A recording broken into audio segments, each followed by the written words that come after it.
আসসালামু আলাইকুম, সবাইকে স্টুডেন্টের পক্ষ থেকে শুভেচ্ছা।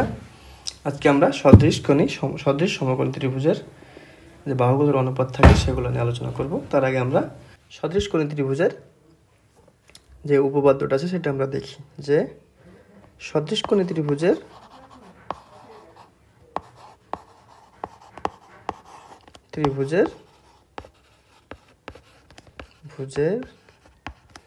অনুরূপ বাহুগুলোর অনুপাত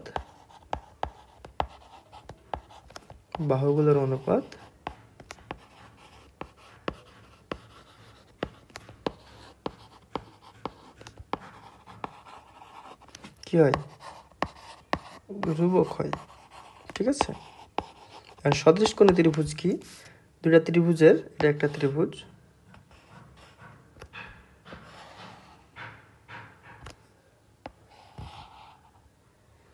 দুটা ত্রিভুজের অনুরূপ বাহুগুলোর অনুপাত যদি সমান হয়, দুটা ত্রিভুজের অনুরূপ কোণগুলোর যদি সমান হয়, এটা আলফা, এটাও আলফা, এটা বিটা, এটাও বিটা, এটা গামা, এটাও গামা। অনুরূপ কোণগুলো যদি দুটা ত্রিভুজের তিনটা কোণ যদি পরস্পর সমান হয় তাদেরকে সদৃশ কোণী ত্রিভুজ বলে। আমরা ত্রিভুজগুলোর নাম দিচ্ছি এ বি সি, এটা দিলাম ডি, এটা দিলাম ই, এটা দিলাম এফ। ঠিক আছে। তাহলে এই ত্রিভুজ দুটা সদৃশ কোণী, কারণ তিনটা কোণ পরস্পর সমান, তাই অনুরূপ বাহুগুলোর অনুপাত সেম হবে। সো এখানে এ বি বাই ডিই হবে এ বাহু ডিভাইডেড বাই এ বাহু equal to BC divided by EF হবে বিসি ডিভাইডেড বাই অনুরূপ বিসি এর অনুরূপ বাহু হচ্ছে এটা ইএফ ইকুয়াল টু এসি এর অনুরূপ বাহু হচ্ছে এই যে এটা এসি ডিভাইডেড বাই ডিএফ হবে। ঠিক আছে। সো আমরা এখান থেকে আরও একটা জিনিস লিখতে পারি, এই দুটো বাহু যদি নেই, যে অনুরূপ একটা ত্রিভুজের অনুরূপ দুটো বাহু ইকুয়াল টু অপর ত্রিভুজের অনুরূপ দুটো বাহুর অনুপাত। যেমন এই বিসিকে যদি এখানে নিয়ে আসে, ডিকে এখানে নিয়ে আসি, যে A B by BC equal to DE by EF. যে ত্রিভুজের যে কোনো দুটো বাহুর অনুপাত ইকুয়াল টু এই অপর সদৃশ কোণী ত্রিভুজের অনুরূপ দুইটা বাহু। যে এই ত্রিভুজের এবি আর বিসি নিয়ে, তাহলে এই ত্রিভুজের এবি এর অনুরূপ বাহু হচ্ছে ডিই আর বিসি এর অনুরূপ বাহু হচ্ছে ইএফ নিয়ে নেব। ঠিক আছে। তাহলে আমরা দেখলাম সদৃশ কোণী ত্রিভুজে। এবার আসি আমরা সদৃশ সমকোণী ত্রিভুজ। ঠিক আছে। আচ্ছা, এটা পরে আসি, আগে আমরা আমাদের যে 176 পৃষ্ঠার যে কাজটা দেওয়া আছে সে কাজটা করে ফেলি। 176 পৃষ্ঠা বলেছে কি, যে চারটি সদৃশ কোণী ত্রিভুজ, সদৃশ সমকোণী হোক বাট সদৃশ কোণী ত্রিভুজ, তাহলে এই বাহুগুলো মেপে সারণীটি পূরণ করো। আমরা এই ত্রিভুজের এই যে এখানে চারটা ত্রিভুজ আছে, 1 2 3, উপর থেকে 1 হবে না, এই যে 1 2 3, এর নিচে একটা দিয়ে দেবো 4। ঠিক আছে, চারটা। এই যে 1 নম্বর ত্রিভুজে বিসি মাপবো, এবি মাপবো, এসি মাপবো, তারপরে 1 নম্বর ত্রিভুজের বিসি বাই এসি বের করবো। অনুরূপভাবে 2 নম্বর ত্রিভুজের মাপবো, দিয়ে বিসি বাই এসি বের করবো। ঠিক আছে, এটা মনে করি এক্স বের হলো। 2 নম্বর ত্রিভুজের মাপবো। ঠিক আছে, 3 নম্বর ত্রিভুজের মাপবো, 4 নম্বর ত্রিভুজের মাপবো। ঠিক আছে, মেপে দেখবো যে যেহেতু চারটা সদৃশ কোণী ত্রিভুজ, তাই সবগুলো ত্রিভুজের এই ত্রিভুজের বিসি আর ডিভাইডেড বাই এসি যত হবে, এই ত্রিভুজেরও বিসি ডিভাইডেড বাই এসি তত হবে। ঠিক আছে, সুতরাং এই তিনটা মান সমান হবে। অনুরূপভাবে সবগুলো ত্রিভুজের এই ত্রিভুজের AB by AC equal to এই ত্রিভুজের AB by AC equal to এই ত্রিভুজের এবি বাই এসি, এখানেও মানগুলো সমান হবে। ঠিক আছে, এবং এই মানগুলোও সমান হবে, যে অনুরূপ বাহুগুলোর অনুপাত কী হবে? সেম হবে। ঠিক আছে, এটা আমরা মাপছি না, তোমরা চাইলে মেপে দেখতে পারো, এবং চিত্রগুলো যদি পারফেক্ট থাকে তাহলে এই ভ্যালুগুলো অবশ্যই সেম হবে। ঠিক আছে, যদিও চিত্রগুলো আমি দেখেছি পারফেক্ট না, সো এখানে সামান্য পয়েন্টের পরে সামান্য এদিক ওদিক হতে পারে। ঠিক আছে। আচ্ছা, তো এটা গেল। এবার আসি যে সদৃশ সমকোণী ত্রিভুজের অনুপাত। ঠিক আছে, সদৃশ সমকোণী ত্রিভুজ।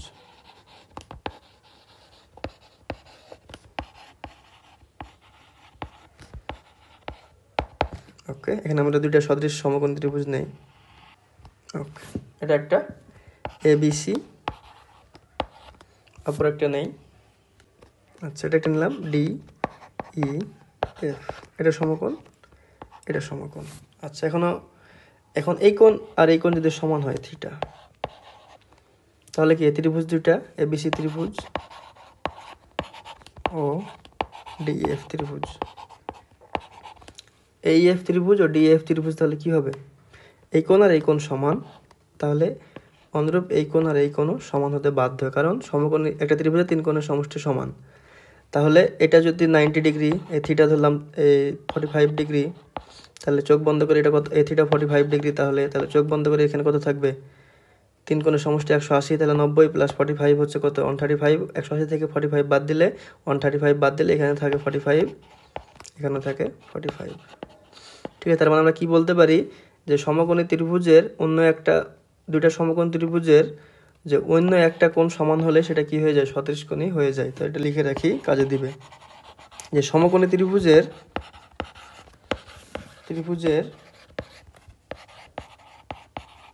অন্য একটা কোণ, মানে সমকোণ বাদে অন্য একটা কোণ সমান হলে, দুইটি এখানে লিখি, দুইটি সমকোণী ত্রিভুজের সমান হলে, কোণ সমান হলে ত্রিভুজদ্বয়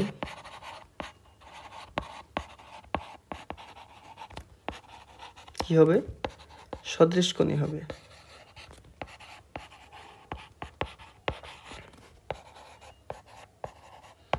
ঠিক আছে, যে দুটি সমকোণী ত্রিভুজের অন্য একটা কোণ, যে একটা করে কোণ যদি সমান হয় তাহলে ত্রিভুজ দুটা সদৃশকোণী হয়ে যাবে। ঠিক আছে, আর সদৃশকোণী হলে অনুরূপ বাহুগুলোর অনুপাত সেম হবে। এবার আমরা দুইটা ত্রিভুজ দেখি।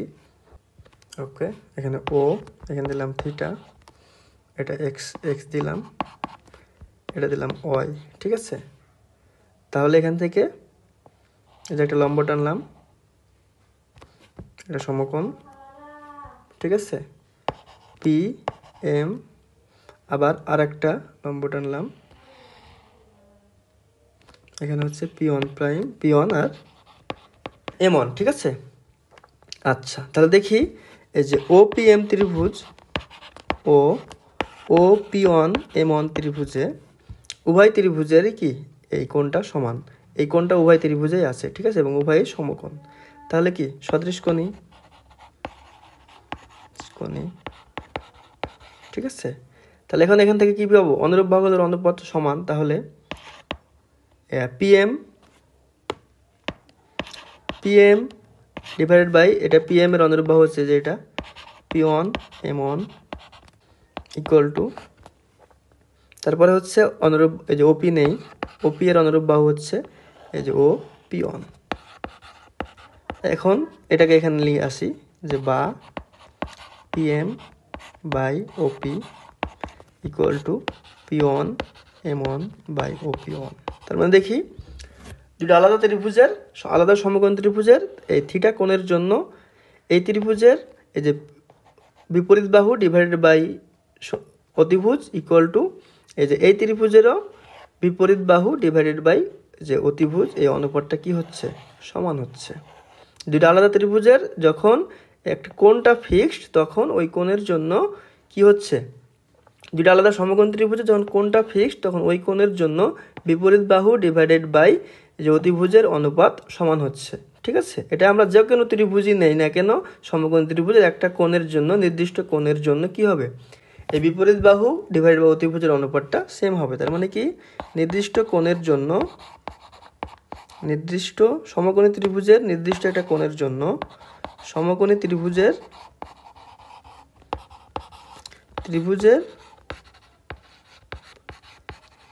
নির্দিষ্ট কোণের জন্য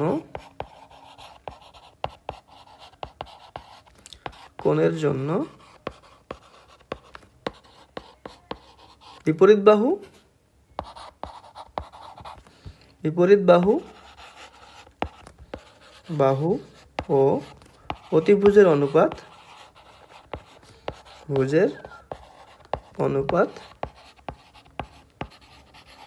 কি হবে? ধ্রুবক হবে। ঠিক আছে, তাহলে আবার যদি অন্য একটা নেই যে এই ও এম এর অনুরূপ বাহু হচ্ছে ও এম ওয়ান ইকুয়াল টু এই যে ওপি এর অনুরূপ বাহু হচ্ছে ওপি ওয়ান, বা এখান থেকে কি লেখা যায়? ওপি নিচে যাবে আর ও এম ওয়ান এখানে নিয়ে আসি, O M by OP equal to O M one divided by OP one. তার মানে এখানে কি আসলো? এখানে আসলো যে সন্নিহিত বাহু, এটা হচ্ছে সন্নিহিত বাহু থিটা কোণের, আর এটা হচ্ছে অতিভুজ। যে সন্নিহিত বাহু ও অতিভুজের অনুপাত ধ্রুবক হবে, ঠিক আছে। আবার আসি, এই যে PM by O M, PM divide by PM এর অনুরূপ বাহু হচ্ছে P1 M1 equal to O M, আর ও এম এর অনুরূপ বাহু হচ্ছে OM1, বা পিএম এর নিচে ও এম নিয়ে আসি, PM by O M equal to P1 M1 by OM1। এটাও একটা কি ধ্রুবক। তার মানে যে পিএম হচ্ছে কি বিপরীত বাহু ডিভাইডেড বাই সন্নিহিত বাহুর অনুপাত কি হবে, ধ্রুবক হবে। তার মানে সমকোণী ত্রিভুজের একটা নির্দিষ্ট কোণের জন্য যে কোনো দুইটা বাহুর অনুপাত সবসময় ধ্রুবক হবে। সেটা হয় সন্নিহিত বাহু বাই অতিভুজ, বা বিপরীত বাহু বাই অতিভুজ, বা বিপরীত বাহু বাই সন্নিহিত বাহু, যাই হোক না কেন এই অনুপাতটা সবসময় কি হবে, ধ্রুবক হবে। যে একটা নির্দিষ্ট কোণের জন্য এই যে নির্দিষ্ট দুইটা বাহুর অনুপাত সবসময় ধ্রুবক হবে। যে একটা সমকোণী ত্রিভুজের যে কোনো একটা কোণ যদি সবসময়, যেমন 30 ডিগ্রি কোণের জন্য যে কোনো ত্রিভুজের সন্নিহিত বাহু ডিভাইড বাই অতিভুজ মান সমান হবে, ঠিক আছে। যে তুমি 30 ডিগ্রি কোণ নাও সমকোণী ত্রিভুজে, তারপর ত্রিভুজে যত বড়ই করো না কেন সব ত্রিভুজেরই সন্নিহিত বাহু বাই অতিভুজের অনুপাত সমান হবে, ঠিক আছে। এটা কাজে লাগিয়ে আমাদের এটাই হচ্ছে সূক্ষ্মকোণের ত্রিকোণমিতিক অনুপাত। যখন আমরা বিপরীত বাহু বাই অতিভুজ নিচ্ছি তখন একটা নাম হবে, যেখানে নিয়েছি বিপরীত বাই অতিভুজ, এটার নাম হবে, এই অনুপাতটাকে বলে সাইন অনুপাত। এখানে নিয়েছি সন্নিহিত বাহু বাই অতিভুজ, এটার নাম হয় কোসাইন অনুপাত। আর এখানে নিয়েছি বিপরীত বাহু বাই সন্নিহিত বাহু, এটার নাম হয় ট্যানজেন্ট অনুপাত, ঠিক আছে। তাহলে আজকের ভিডিওটা এ পর্যন্তই। ধন্যবাদ সবাইকে।